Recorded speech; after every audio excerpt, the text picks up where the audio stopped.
দ্বিতীয় মেয়াদে যুক্তরাষ্ট্রের ক্ষমতা গ্রহণের প্রথম দিনই প্রেসিডেন্ট ট্রাম্প স্বাক্ষর করেন একটি গুরুত্বপূর্ণ নির্বাহী আদেশে। এতে বলা হয়, যুক্তরাষ্ট্রে জন্মালেও কোনো শিশুর বাবা মা মার্কিন নাগরিক না হলে তাকে দেশটির নাগরিকত্ব দেয়া হবে না। ট্রাম্পের এমন নির্বাহী আদেশ নিয়ে চলছে তুমুল আলোচনা। বার্তা সংস্থা রয়টার্সের মতে, মার্কিন প্রেসিডেন্টের এই চেষ্টা সফল হলে তা প্রতি বছর যুক্তরাষ্ট্রে জন্ম নেয়া 1.5 লাখের বেশি শিশুর নাগরিকত্বকে ঝুঁকির মুখে ফেলবে।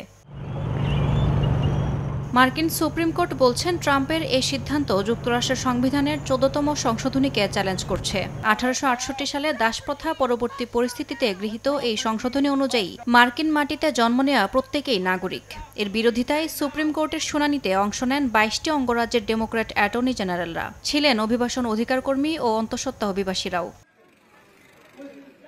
সুপ্রিম কোর্টে দীর্ঘ 2 ঘণ্টাব্যাপী শুনানিতে প্রাধান্য পায় একটি প্রশ্ন: নিম্ন আদালতের বিচারকদের দেশব্যাপী স্থগিতাদেশ জারি করার এখতিয়ার থাকা উচিত কিনা। ট্রাম্প প্রশাসনের যুক্তি, এসব স্থগিতাদেশ নির্বাহী আদেশ বাস্তবায়নে বাধা সৃষ্টি করছে। সুপ্রিম কোর্ট আদেশটির আইনগত বৈধতা নিয়ে এখনও চূড়ান্ত কোনো রায় দেয়নি। তবে আদেশ কার্যকর হলে তা শুধু অভিবাসন নীতিতেই নয়, যুক্তরাষ্ট্রের নাগরিকত্ব সংজ্ঞাতেই এক ঐতিহাসিক পরিবর্তন এনে দিতে পারে বলে মনে করছেন বিশ্লেষকরা।